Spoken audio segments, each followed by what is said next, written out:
tape right now because I'm about to tell you the truth. And F you if you can't handle the truth. This version of Biden is the best Biden ever.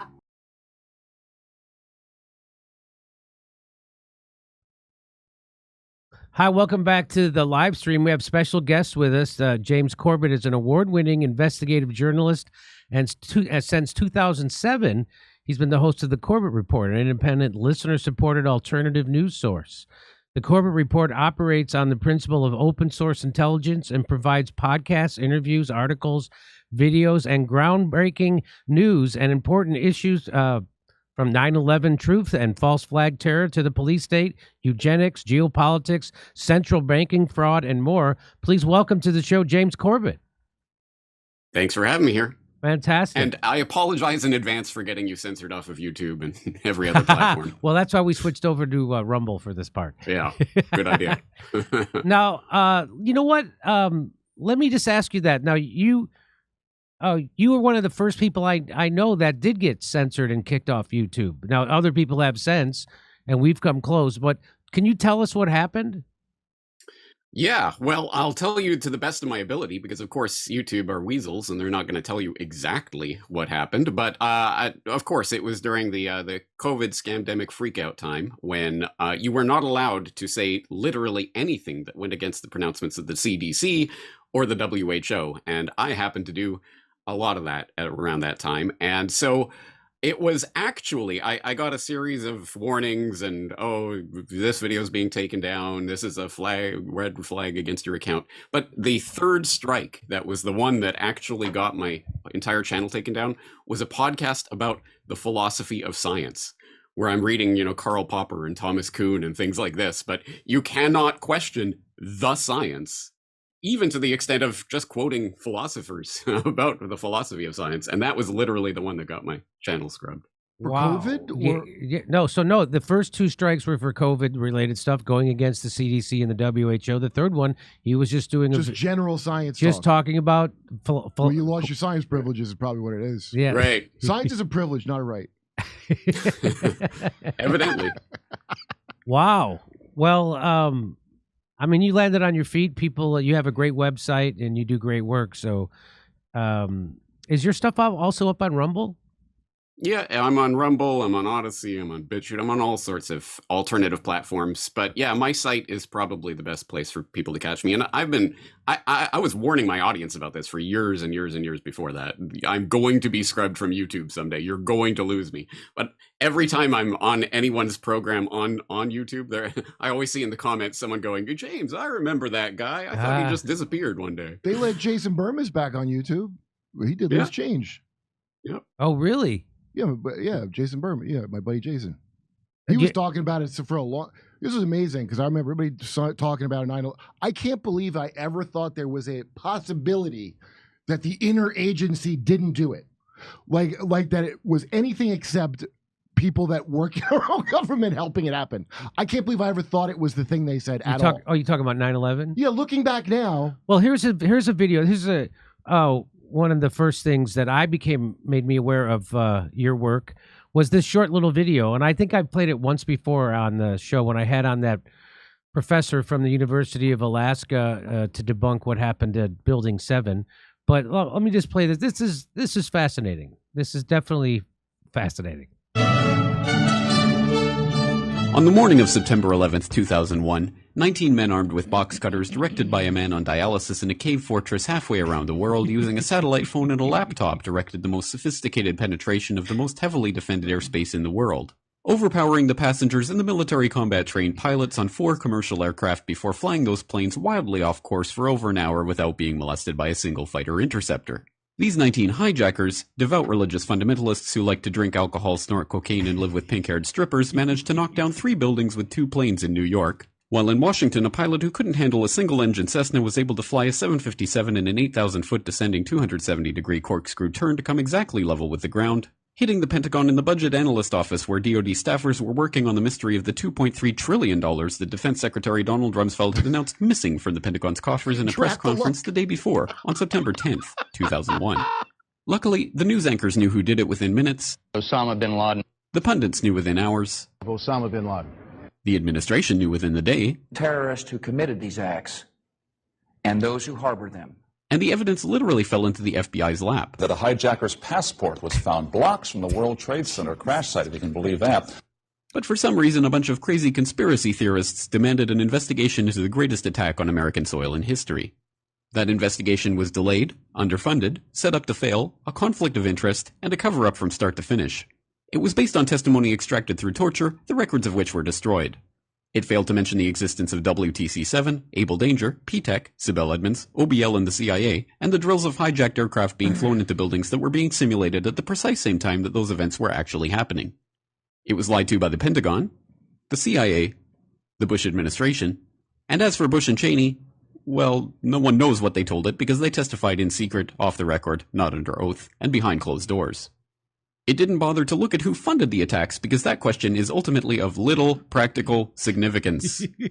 Still, the 9/11 Commission did brilliantly answering all of the questions the public had, except most of the victims' family members' questions, and pinned blame on all the people responsible, although no one so much as lost their job, determining the attacks were failure of imagination. Because Nobody in our government, at least, and I don't think the prior government that could envision flying airplanes into buildings. except the Pentagon, FEMA, NORAD, and the NRO. The DIA destroyed 2.5 terabytes of data on Able Danger, but that's okay because it probably wasn't important. The SEC destroyed their records on the investigation into the insider trading before the attacks, but that's okay because destroying the records of the largest investigation in SEC history is just part of routine record keeping. NIST has classified the data that they used for their model of WTC-7's collapse, but that's okay because knowing how they made their model of the collapse would jeopardize public safety. The FBI has argued that all material related to their investigation of 9/11 should be kept secret from the public, but that's okay because the FBI probably has nothing to hide. This man never existed, nor is anything he had to say worthy of your attention, and if you say otherwise, you are a paranoid conspiracy theorist and deserve to be shunned by all of humanity. Likewise him, and her, and her, and her, and him. Osama bin Laden lived in a cave fortress in the hills of Afghanistan. Now, let me just stop it there for a second. Can you just explain who that guy was? Because I have seen that guy speak. He spoke immediately during the aftermath of it, but go ahead, explain. So that was Barry Jennings, who worked in New York City's emergency management office, and he was going back with one of the people from that emergency management office, which people might remember Giuliani put the emergency management office specifically in WTC-7, which was a controversial decision at the time because people were saying, well, isn't that likely to be the scene of a terrorist attack if such a thing happens again? But anyway, they went ahead with that, put it in WTC-7. So him and Corporation Counsel Hess, I forget the first name, were heading back into the emergency management office on the morning of 9/11 as everything was unfolding. They went into the building, went up to the emergency management office. It was completely empty because, of course, they cleared out. Because, of course, they're not going to be sitting there while this terrorist attack's going on. So as they're attempting to leave the building, there's a huge explosion that as they're going down the stairwell, because the elevator wasn't working, there's a huge explosion and they get trapped in the stairwell. And Jennings' testimony, absolutely, he specifies 100% that explosion was not the plane hitting the World Trade Center. It was an explosion from within the building. And he then talked about stepping over dead bodies as he was finally rescued and got out of there. But weirdly enough, exactly as the NIST WTC-7 report was actually released, Barry Jennings died of a heart attack like the next day or something. It was around the same time. So he was never able to put a different spin on that WTC-7 story. And what about Sibel Edmonds? So Sibel Edmonds was an FBI translator who was hired in the wake of 9/11 as they were suddenly, we have all this backlog of material that how are we going to, we couldn't possibly have found anything from all of this material we had. We don't have enough translators. So she was hired as part of that. And she has a whole whistleblowing story about what she heard at her time in the FBI, including some of the material that apparently involved some of the alleged terrorists talking to each other in ways that the FBI absolutely did here. But that actually just is the window into the much, much bigger story of all of the different information that was collected by very many different agencies, including the NSA. Thomas Drake has a story about his time in the NSA and what they had a huge report on all of the information and data they collected. They were literally tapping into and listening to the Al-Qaeda communications hub in Yemen. So they absolutely heard the conversations that were taking place in the years prior, etc. But for some reason, nothing happened. And as Thomas Drake said later, in the wake of 9/11, one of his superiors said, "This is the greatest thing that could happen for the NSA," because of course that was exactly what they needed to justify what we ultimately know happened with all of the illegal wiretapping and all of that. That's what Bibi said. This is the best thing happened for his boy. A lot of people had their best day ever, I guess, except if you were in those buildings. Wow. Okay, let's get back to this video. But somehow got away.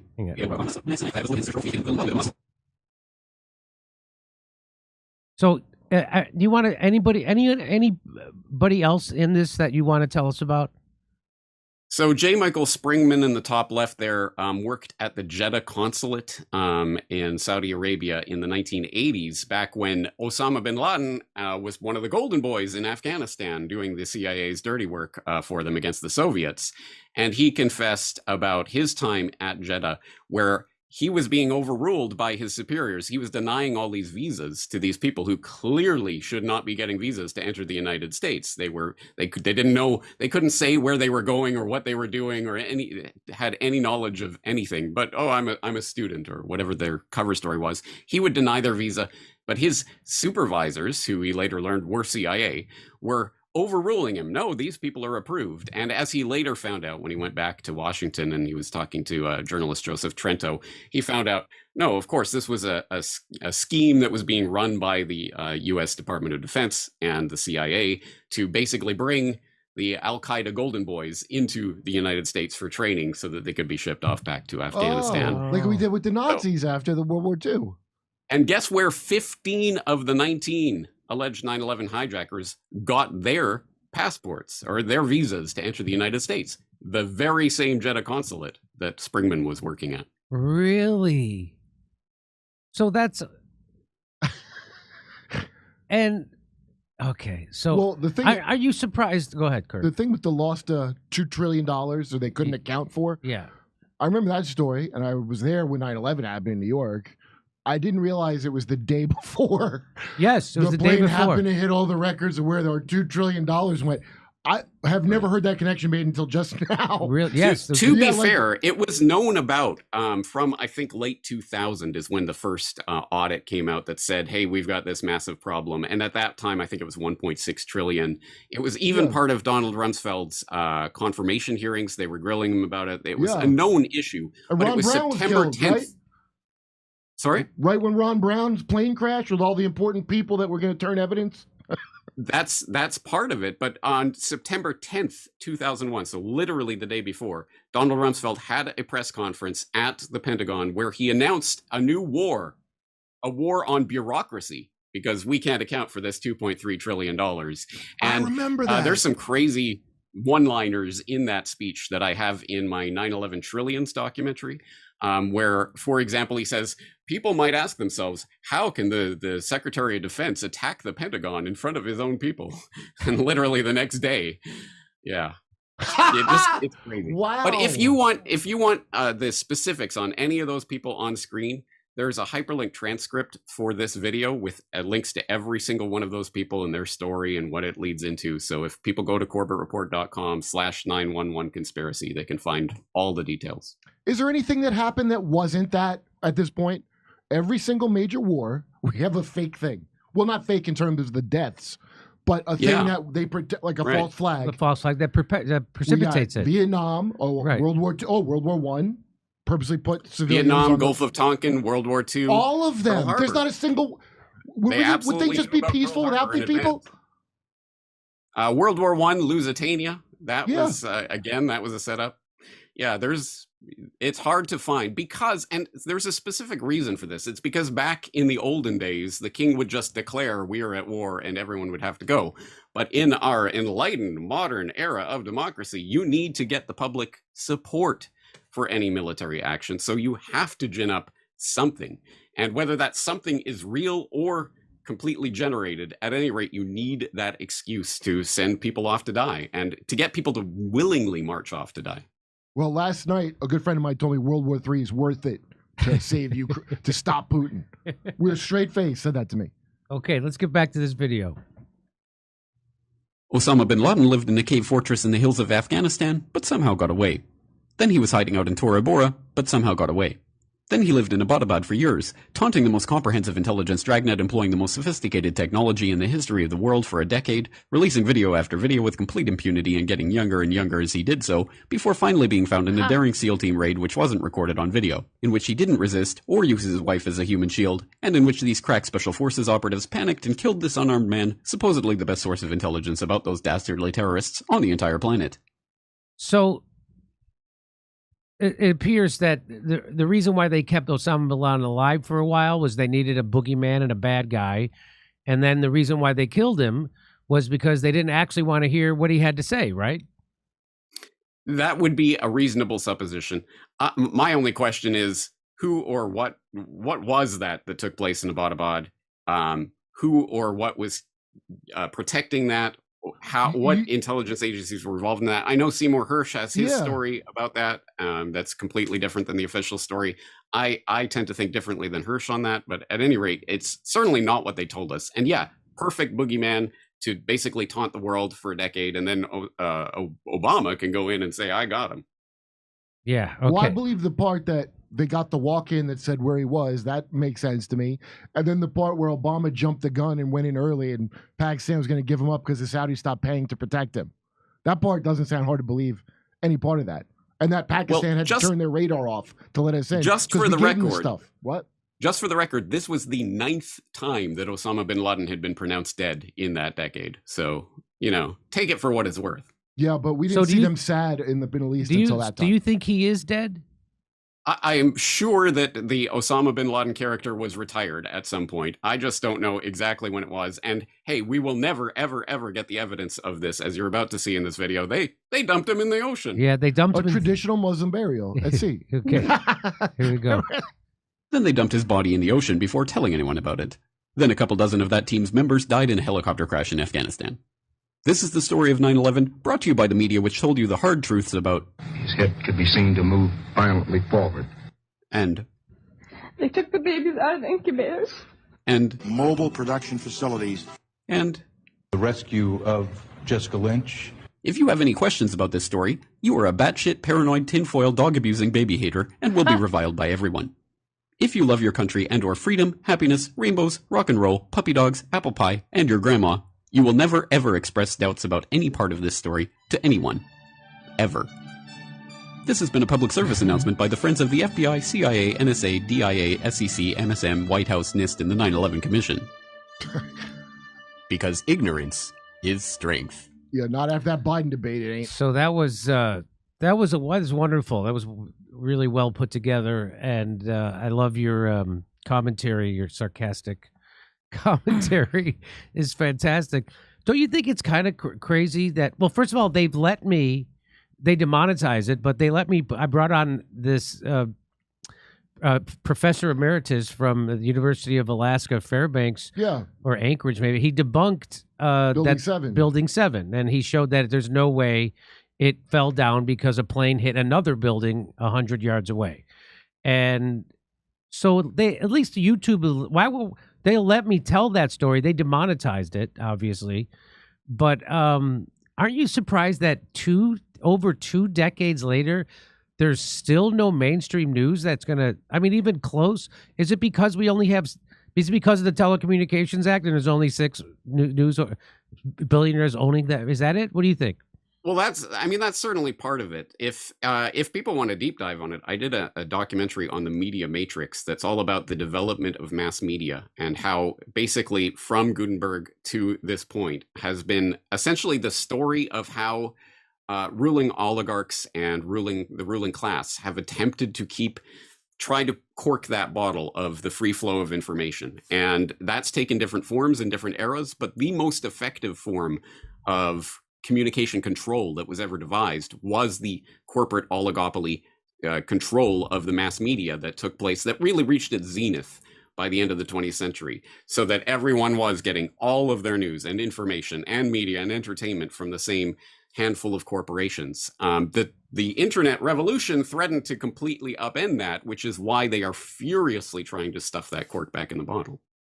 So that was the reason why Bill Clinton was the reason why they said they allowed Bill Clinton to consolidate the media from 50 giant media corporations, which are still giant companies, down to 6, which is what he did with the Telecommunications Act, was because of this new thing called the internet. And it was going to be this revolutionary thing. And then there's going to be millions of citizen journalists, and there's going to be all these. And so you don't need to have those strict rules, those rules of like, you can't own a newspaper and a radio station and a TV station and this.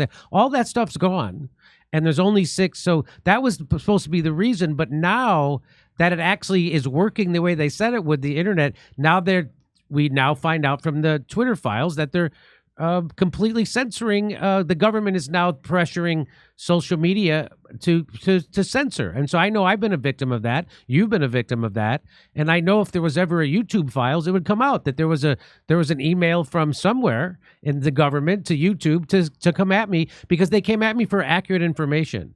I was reporting that the vaccine didn't stop transmission or contraction, which now everybody just takes for granted that it doesn't, because they admitted they didn't even test to see if it did, even though they were saying it did, and that it would never get us out of this pandemic because it was a leaky vaccine that didn't stop transmission or contraction.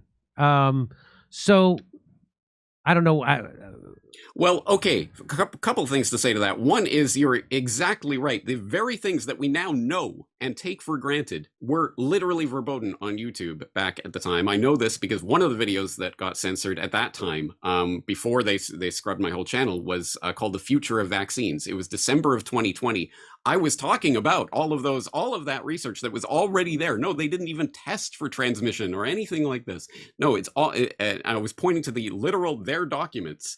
But again, that got scrubbed from YouTube, so that's part of the point. But let me have a controversial take here, because everyone's reaction to this seems to be, well, what we need is for the government to come in and tell YouTube that you can't censor people based on their views or something like that. But that, to me, is completely the wrong direction that we should be heading with all of this, because the real point of the internet revolution, and what was truly so freeing about it, was that we didn't all have to congregate in the same few areas like we did back in the old days with the New York Times and the Washington Post and these other arbiters of our reality. Suddenly you could be Joe Schmo with your own blog, your own little corner of the internet. And then we all started congregating on these same few social media sites and deciding that that is the internet. And now that's the public square. So we all need a space on that. But I would say to people who are arguing for that, what imaginary committee, what people are you going to appoint to that board that's going to decide who is rightfully allowed a place on this platform and who isn't, and in what way, and how do you write those rules, and who gets to write those laws? Because I'm holding my breath for that to work out for us for a change, right? Right. No, I think that's the wrong idea. The point is decentralization. We need to be supporting those platforms that are about decentralizing rather than centralizing our information. Peer-to-peer is the way the internet was literally structured to work. Why are we breaking that in order to all congregate in these same controlled servers? I don't. Extreme manipulation is my guess. I don't disagree with what you're saying. I just think that there's these, for whatever reason, the human psyche likes to have a centralized places to meet and exchange ideas. And so now there's Facebook, there's Twitter, there's YouTube, there's Instagram, and and TikTok, which we've been kicked off of TikTok. But I mean, that's what gives it powerful. It gives it power because a lot of people can have access to it and things can go viral in that way. And I think the problem is that the social media companies now act as a publisher, and they don't get held to the account. They don't they can go in and censor, which is them acting as a publisher, but then you can't sue them acting as a publisher. So because they have that protection from the government. So I would say that they don't get to act like a. Don't you think if we just took away their immunity from that and got rid of the fact that they do get to censor, there's already like I've always made the case that there's already laws in place. There's already police enforcement agencies. There's already attorney generals in every state. And if someone's doing something illegal on Twitter or Facebook or YouTube, there already are these things in place to go get them. Mm-hmm. I don't need Zuckerberg or Twitter or Google to come to be policing my speech. There's already agencies out there to do that. That's what I think. All right. What do you think about what do you say to that? I completely understand where you're coming from. And I'm going to be the actually guy here and say, well, okay, but no one is disputing, for example, YouTube has their policy, no pornography on YouTube. And no one is saying, damn it, but pornography is free speech, First Amendment right, I can post pornography anytime I want. So YouTube must let me post pornography. No one is making that argument because we all understand, no, it's YouTube's platform. They can choose their level of moderation, what they want and what they don't want on that platform. My choice is to be or not be on that platform, to support it or not support it. And I understand what you're saying about the network effect, but the technology of a YouTube, of a Facebook, of a Twitter, of a TikTok is about centralized servers in which we're all connecting to the centralized servers owned by Musk or Zuckerberg or whoever it happens to be in charge of YouTube today. But BitTorrent, PeerTube, the library network, the way it was originally set up to work, etc., are based on peer-to-peer connection where there is no central server. There's no one who can step in between a peer-to-peer connection and censor what's going on there. The data is not stored in any central place where it can be limited in that way. And if we put 1/10 of the amount of effort into supporting platforms that were based on this true decentralization technology, rather than spending all our time worrying what YouTube and Twitter are doing, we could probably actually accomplish something much more valuable for the long term. Well, that's a message that could really gain some traction if it was on YouTube. Wait, wasn't you know what? You're not Parler, wrong. Didn't they purposely destroy one that was a competition? Like, I think it was Parler. Or not mine, just Parler. Yeah, Parler. They took, why did you make your own tweet? Then all of a sudden, they did. They stepped in and ruined and destroyed it. Yeah. So how do you even do that? Like compete with them? They will destroy you. Yeah. Well, that had to do with using Cloudflare and other centralized technologies. So yeah, I understand. It's not going to be easy. I'm not a pie in the sky utopian here. It's going to be all sunshine and rainbows. But the technology literally does exist for us to decentralize in the way the World Wide Web was originally supposed to work. And I'm sure you have a few gray hairs, as I tend to have them as well. I'm sure you remember back 20, 30 years ago, the wild west of the World Wide Web, where it was absolute insanity and craziness, and you could go to someone's personal website and it's got all the spinning flashy stuff and it looks crazy and they're ranting about whatever they're ranting about. That was the sort of the beautiful spirit of the original World Wide Web, that became this corporatized, homogenized, bland Facebook feed of just everything looks the same. You all have to fit yourself into that particular corporate mold. And the idea of designing something yourself and having control over it has been weeded out of the population to the point where it's just, which service am I going to sign up to is basically the extent of your choice. And when that happens, we become the product that is being sold to the advertisers, which is what, how that works. So we always were. We put ourselves into that system. We can complain about the system all we want, but that's not going to do anything to change the system. Okay, but I don't know how to program computers. I only know about the different types of genders. Okay. Let me ask you this. Let me just take a left turn here. What are your feelings on Bitcoin? Well, Bitcoin, yeah, a good question. So cryptocurrency as a concept, I think, is a valuable concept. And I have talked about this over the years. In fact, I was first talking about it in 2012. I was selling DVDs for Bitcoin back at that time, So half a Bitcoin for a DVD, that's whatever it is, $30,000 today's dollars. But what does dollars mean, right? Why do we value something in dollars rather than valuing it in and of itself? So the idea of cryptocurrency was to facilitate that kind of peer-to-peer connection without a central bank. Why do we need a central bank to come in and control the money supply and to control our access to the international financial system, right? That was the idea. Unfortunately, in the decade plus since its inception, Bitcoin has been progressively steered towards more about compliance and centralization and, oh, you've got to play by the rules. And if you dare to sign up for a cryptocurrency exchange, you need a blood sample and DNA and next of kin and whatever. So it's going in the exact opposite direction of its original intention. There are other cryptocurrencies out there like Monero and other things that are at least more privacy focused and more about the original ethos of cryptocurrency. But unfortunately, it's like anything else. Once people start to see the dollar signs, oh, I can get Bitcoin and I can, wow, that'll be a lot of money. And they're still thinking of money in terms of dollars. Well, that defeats the entire purpose of cryptocurrency. So yes, it's a great idea, but actually getting it to function and getting people excited about the idea, well, it's a much taller task. Do you possess? So how much you possess some cryptocurrency, Bitcoin? I used to, but that tragic boating accident, it all disappeared. Really?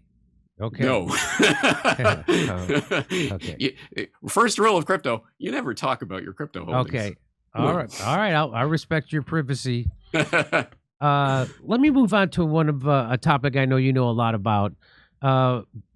Bill Gates, and it's so funny. I still live in the real world. I go out into comedy clubs all the time, and I have comedy friends, and they believe what they read in the New York Times. And I had dinner with the 3 comedians, and one of them said to me, and that he goes, I go, do you know anything about what you're talking about? He goes, I'm informed.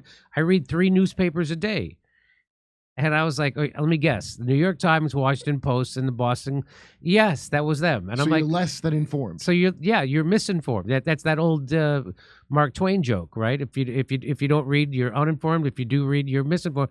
And so I meet these people who still like my, and they're all nice people. They're all decent human beings, and I just can't believe that you can get past the age of 45 or 50 years old and not catch on that you're being 100% propagandized at. I mean, just the Iraq war, people completely memory hold it, and they went on to do Afghanistan for 20 years. The Afghan paper showed it that they lied about it for 20 years straight. The Libya, complete lie. Syria, the gas attacks, same thing. And now, but they all go right on board with Ukraine. It's like, at no point do they learn. So my hope, that's a long way to me say I was having lunch with my old roommate, and he was saying Bill Gates is a great guy. He's trying to solve malaria. He's bringing vaccines to poor people.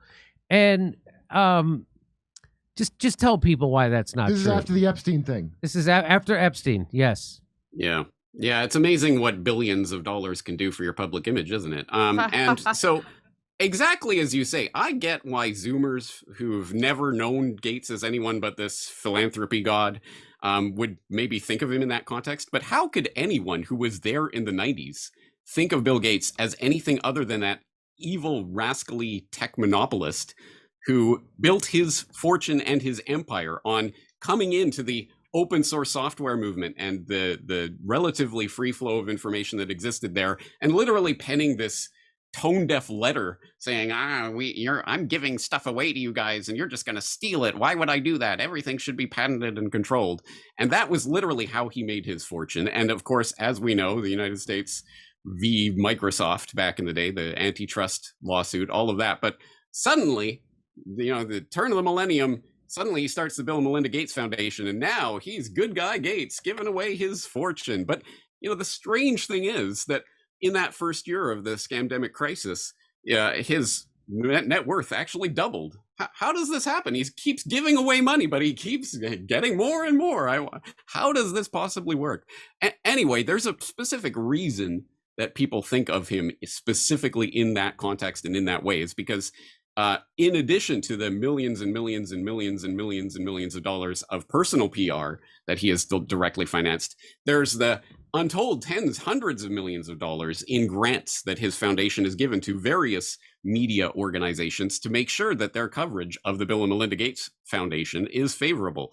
The Guardian's global development website, NPR's global health coverage, BBC Media Action, the BBC itself, World Health coverage on ABC News, all have received grants from Bill and Melinda Gates Foundation, which, by the way, are generally reporting on stories about the Bill and Melinda Gates Foundation funded research and work.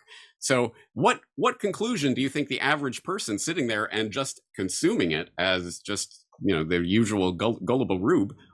Of course, this is a great guy doing great work. That they've been programmed to believe that. I mean, I try to explain to him, I go, Bill Gates is a megalomaniac monopolist, and in fact, they had a saying of how they would. Now it's slipping my mind, but they would get into a market, then they would expand inside that market, and then they would crush that market. So they did that with Netscape, right? Mm-hmm.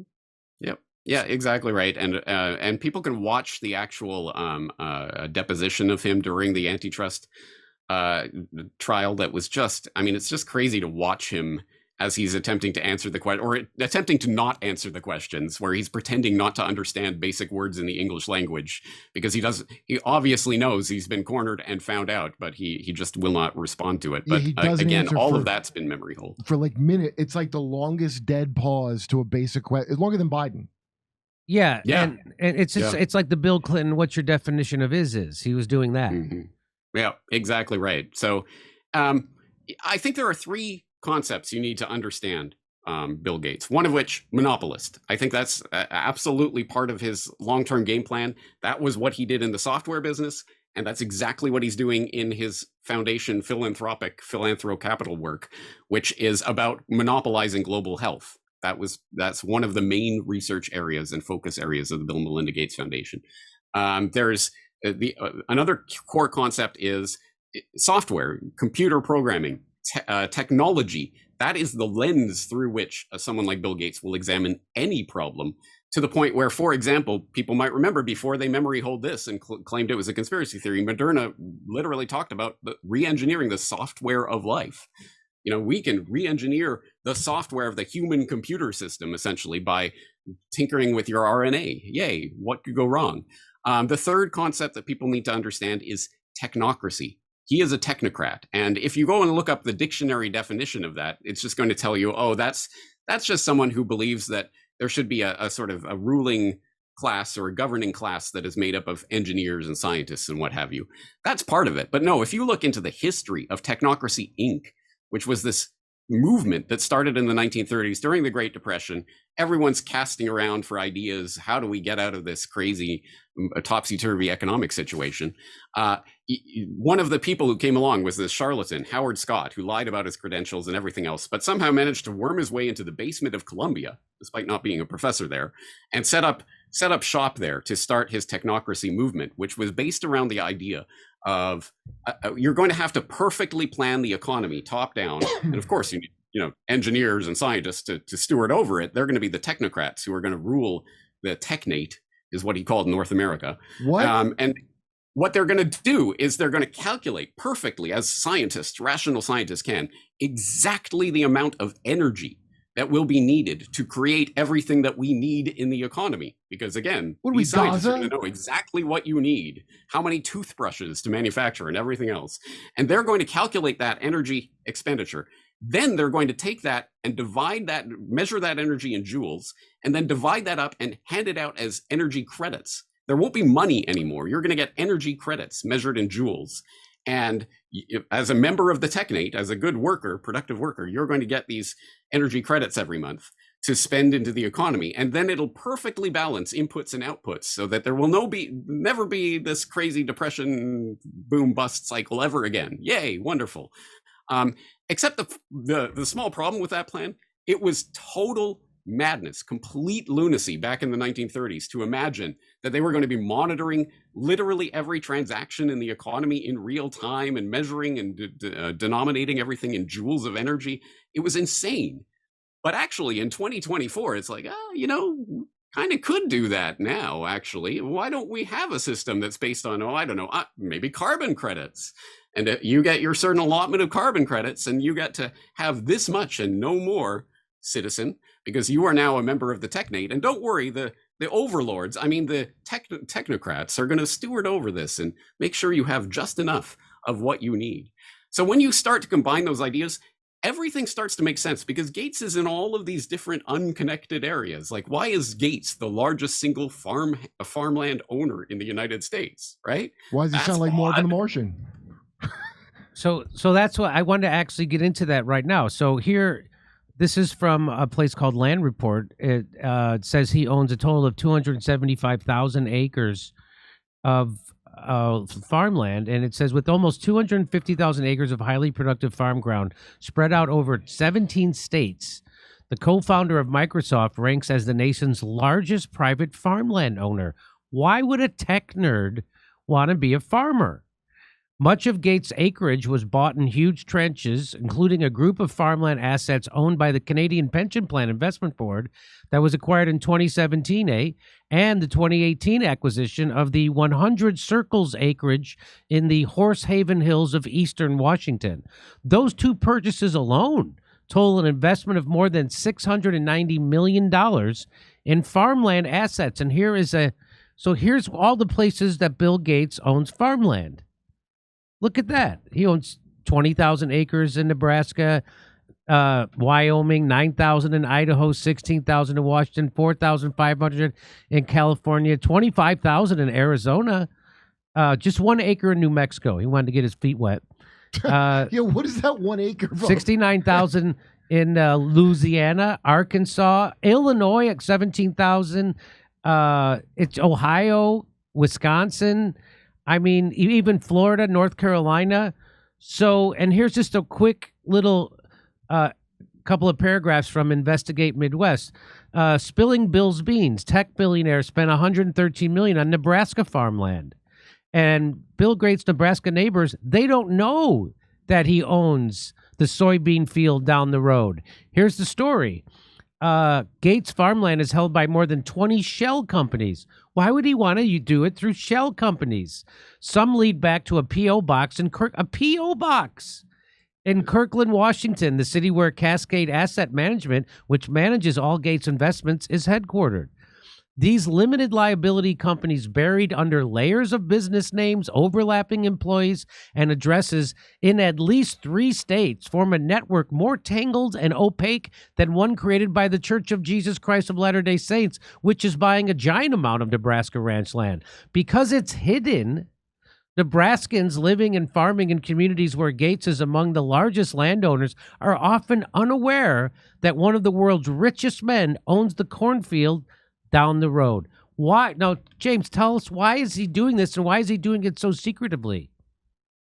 Because he's a monopolist and a software engineer who's thinking in those terms. So in order to start to understand this, you have to understand all of the different investments that he has in all of the different parts of the global food supply and the food supply chain, that including, of course, his early investments in Beyond Meat and Impossible Foods and all of that, where he is very much on board with, well, we have to get rid of this stupid old system of, raising cattle and slaughtering. No. What we need is lab engineered meat substitute gunk.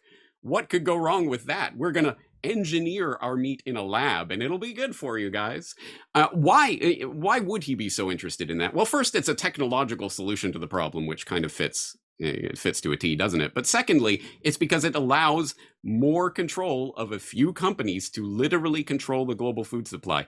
If you can get people weaned off of actual real food, including not only cattle and what have you, but how about plants growing in the ground? The oldest form of human activity, agriculture, and growing things from the abundance of nature. If we could somehow convince people that that's some outdated, who needs that? What we need is a few companies to control these labs that are going to engineer your food substitute gunk. So he has big investments in that. He also has big investments in a lot of different aspects of the seed cartel that has morphed over the decades. People might remember way back in the day, they talked about the ABC, Seed Cartel, Archer, Midlands, and whatever the other B and C were. But there's a handful of corporations that have controlled the global food supply of seeds for a long time.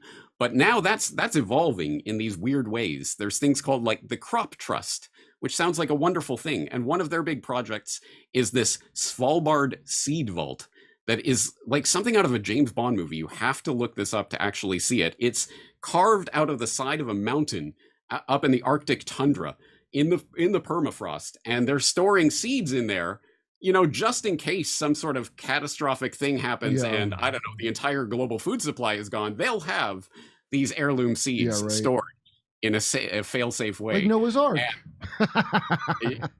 That's the plan. But what kind of catastrophe could they possibly be planning for? I don't know. How about some sort of genetic modified monstrosity being released out into the ecosystem and just going rampant? And hey, we don't have any food anymore. Oh, don't worry. We've got it in our Svalbard seed vault. And who is, I think, I stand to be corrected on this, but I believe the single largest non-governmental investor in the Crop Trust is the Bill and Melinda Gates Foundation. Yes, it is. That's correct. Yes.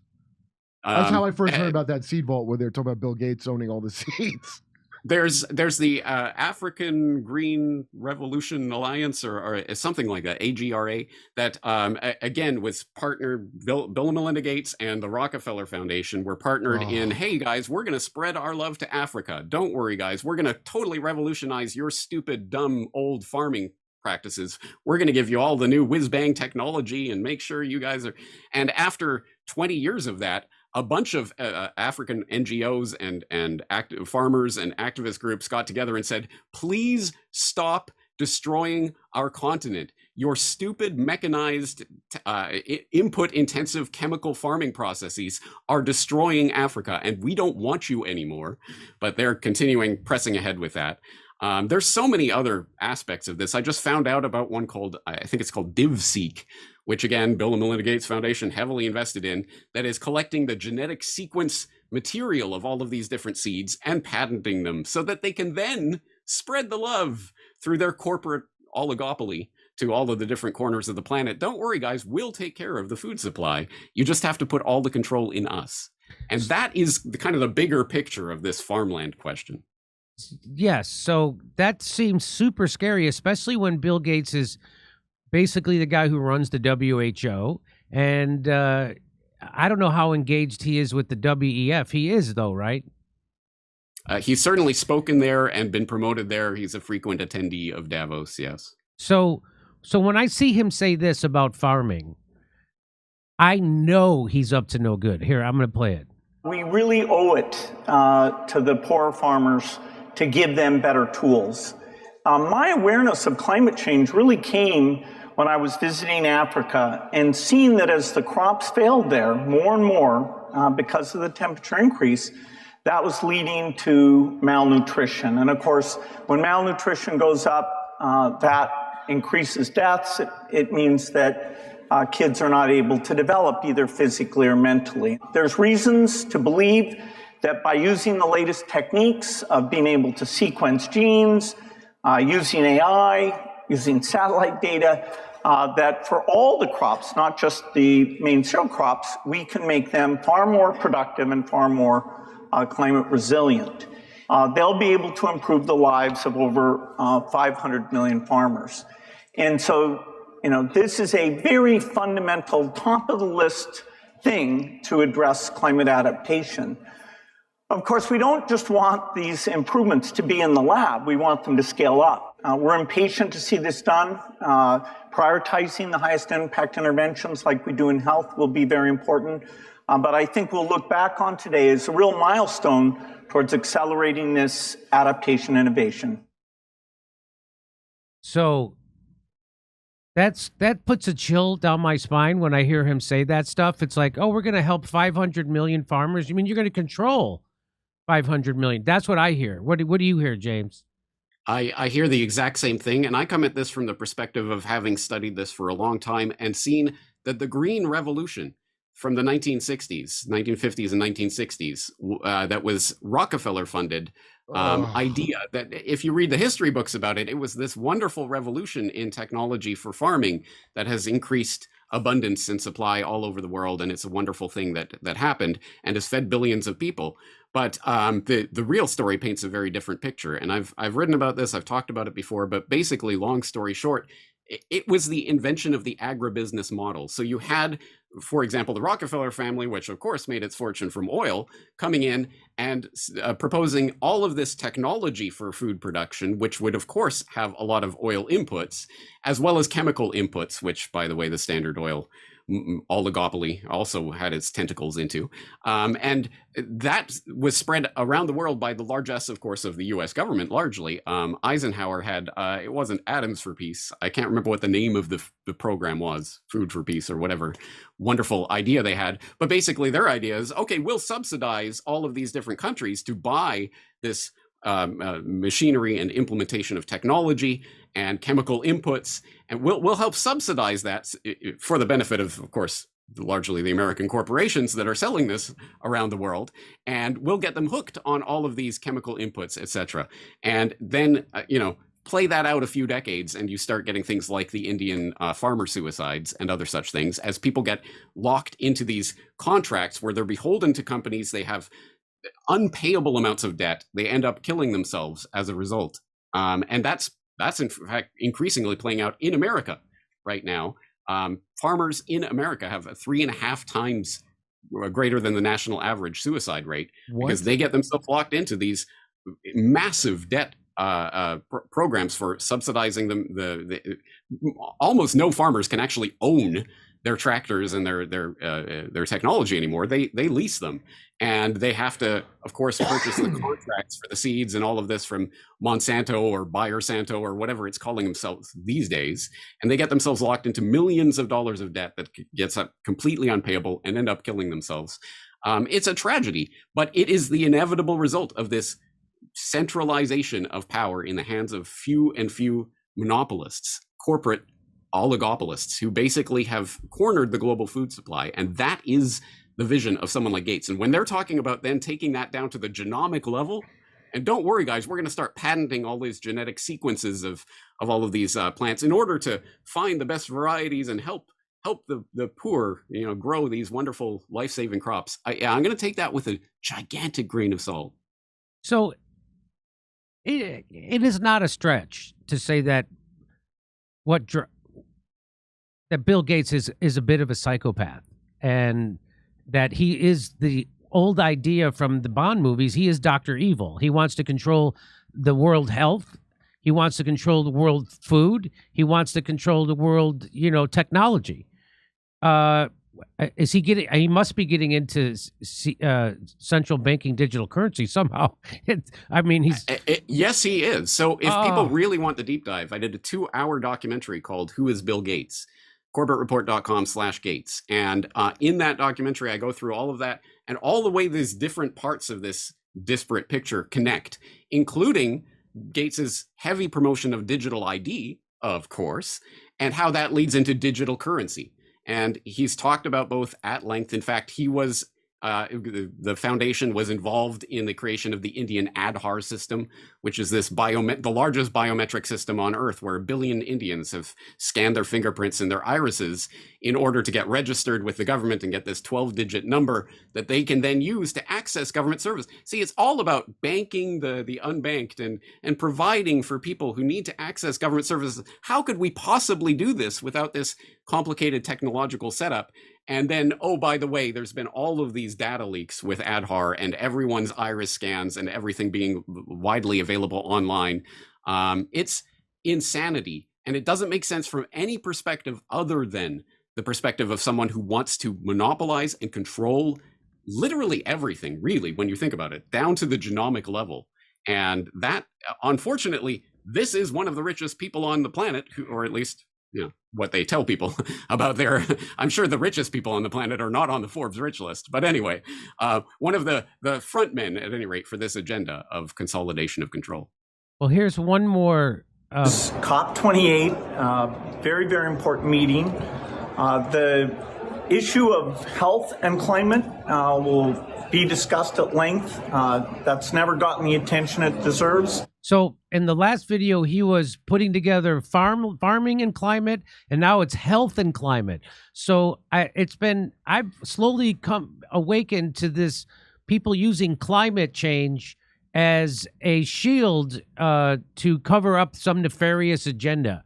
Right. I mean, I always knew that what was going to kill the planet were gas-powered leaf blowers and Dutch farmers. We all knew that. They're nitrogen, Jimmy. Yeah. Think of the nitrogen. We all knew that. But anyway, so I just watch how it's always like these do-gooding, oh, it's about climate. We're all trying to fight climate. We have to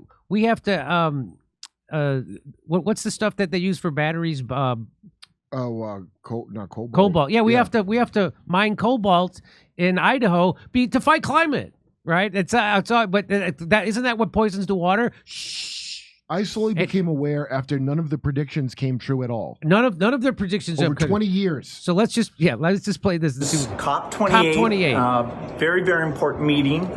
The issue of health and climate will be discussed at length. That's never gotten the attention it deserves.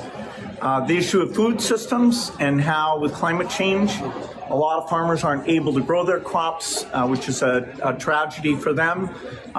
We'll talk about using innovation to absolutely solve that problem. Innovation. Wait, I'm here in Dubai. Go ahead. There's more plants now because of the car. Remember the NASA article we had? Yes. So how would that be harming farming? So it doesn't make sense that what he just said, right? Because NASA already put out a paper that talked about how because there's so much more carbon dioxide in that's what actually makes plants grow. And so these people want to take carbon dioxide out of the atmosphere, and that the earth has greened like an unbelievable amount. We're supposed to be out of rainforest by now. Right. So, yeah, that's right. They remember that. But here, this guy tweets out, Dr. Eli David says, Bill Gates owns 4 private jets, 2 Gulfstreams, 2 Bombardier Challengers. Each one of them emits more carbon in a single flight than your car is going to in your entire lifetime. And when he's asked about this, he says, well, I buy carbon offsets. Yeah, but that still doesn't stop you're still putting carbon into anyway, so 4 private jets, and the guy still flies on Epstein's jet. Isn't that weird? And he still needs to fly on Epstein's jet. And look that up, guys. I'm not making that up. He was on the flight logs. But he said, I didn't know it was Epstein's plane. Yeah, Kevin Spacey didn't know where he was neither. He didn't either. He couldn't believe Bill was there. So what do you make of this climate? I feel like I'm not qualified to know if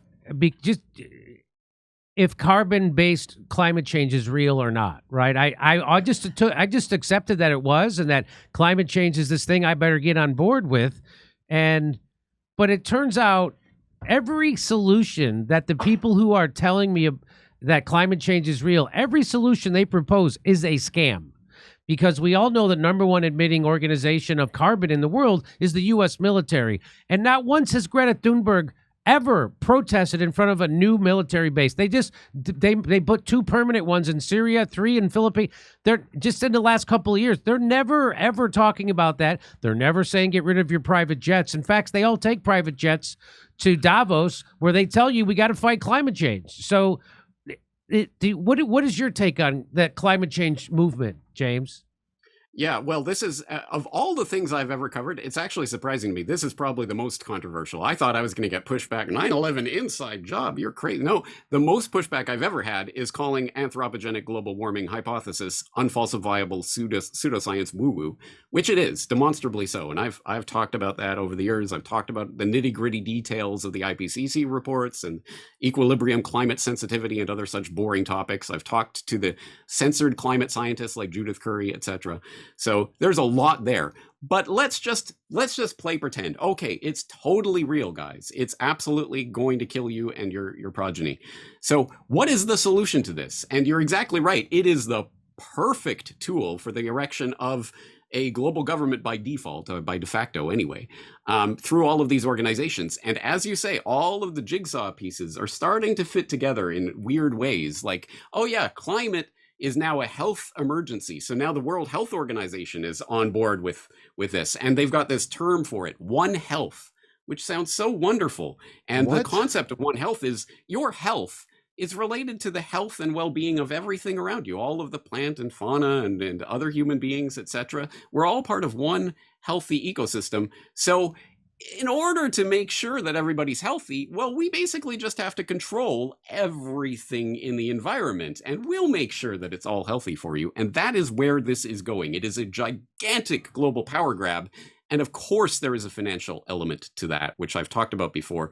Look up things like GFANZ, the Global Finance Net Zero Alliance, whatever ridiculous acronym they came up with, in which they have tens of trillions of dollars in investable capital that they're going to be directing into such things as natural resource corporations and other such things, which they're going to start monetizing and financializing nature itself and trading it in crazy derivative schemes. What could go wrong?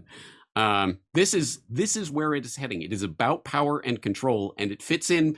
Every piece of this agenda fits in because ultimately, it's the same agenda. It's about centralization of power and control in fewer and fewer oligopolist hands. That is the direction that things are heading. And when you put on those glasses, it's like the They Live glasses. Suddenly, yeah, okay, that makes sense. Oh, I get why he's in digital ID. I get why he's in vaccines. Oh, I get why he's over here in climate. I get why he's doing the food thing. Well, do you remember this when I believed it was a real thing, man-made climate change, because all the oil companies, and I remember this vividly, it was always like Chicken Little was the mascot of being afraid of climate change. And it was an oil company. So I'm like, okay, they got an investment in lying. Okay. Then a weird thing happened where the oil companies start saying, oh, no, it is real and mankind is doing it. And you need to do something. Like when the NFL told you not to beat your wife on those commercials. Yeah. And I was like, wait, okay, so now it's real, but it's my fault? And the oil company's saying it to me? And then a little more time went by. And every single thing that I was afraid of, because they go, we got 5 years, the coral reef is gone, all that bullshit they said. None of it. Ice-free summer in the Arctic, stuff Jehovah's like that. Witnesses have a better record of predicting the end of the world than science, because they only predict it once in my lifetime, and it didn't happen. All these other models and shit have been wrong. I can count 5 times where they were making me anxious, and nothing happened, other than like they bought more of our shit. Okay, well, James, I know your time is tight. I appreciate you coming on. I hope we can get together and talk more soon. Everybody should check out your website. It's CorbettReport.com. CorbettReport.com. Yes. And tell you what, I'll give you a bonus. CorbettReport.com/Big Oil. I did an entire documentary on how Big Oil conquered the world and why Big Oil conquered the world that addresses specifically that shift in the narrative that took place in the past couple of decades, where suddenly Big Oil are the ones pushing this climate agenda. Yeah, and carbon footprint and stuff. Oh, oil's not scarce, too. Is it like the De Beers diamond thing? Okay. There's actually plenty of oil. They just said there wasn't. I'll bet you it is that. Yeah, I agree. Okay. James, thank you so much for coming on. I'm our audience is thrilled, and hopefully we'll talk soon. All right. Thank you. Okay, bye-bye. All right, over Steph. All right. Thank you so much, Jimmy. That was great. That was fantastic. Thank you so much, James Corbett, for tuning in today. Wow. Did you learn? Oh, my God. I felt overwhelmed and a little depressed. Who the F says cogent, Savage? Jimmy, did you ever open or do stand-up with John Caponera? He's from Chicago as well. Yes, we did. I already talked about this. Hey, Mount Unit, red baiting reactionary Savage, a political commentator, remarked that when Trump said, I don't think he knows what he said either, that it was this election's Roseanne Barr moment, Savage. An animal control catch poll is $35. That's to get him off stage. Thank you. Watching Kerp at the Improv Thursday getting updates on the debate from all the comedians was even more hilarious than Kerp Dore's street bit, SS.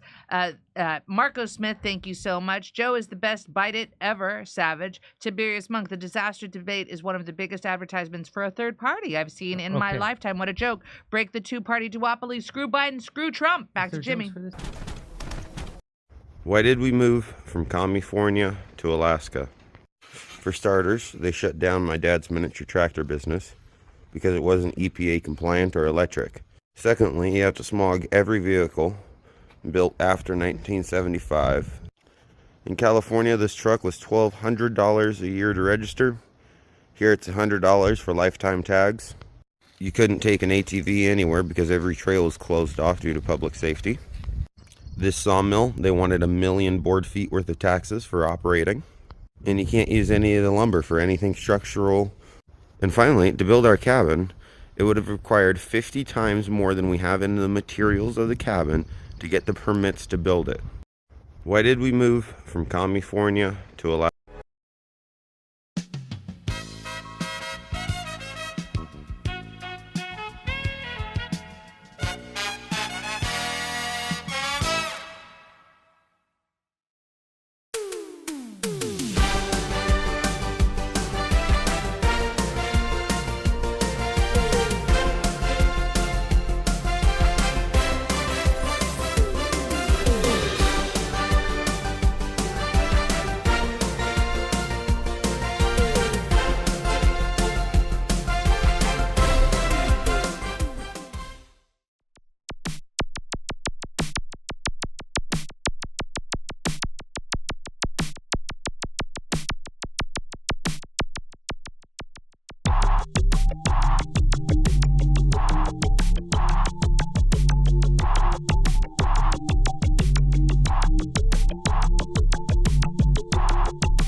Hey, thanks for checking out our YouTube channel. Subscribe by clicking on that button down there for more AM Joy and the rest of MSNBC. And click on any of the videos right here to watch the latest interviews and highlights. And you can get more videos from MSNBC for free every day with our newsletter. Just visit Isn't it swell? The memes make themselves. They found a rabbi hole, tunnels and all. There's Jews in the walls. Isn't it bliss? The rabbinical grace soiling the mattresses. Well, let me tell you.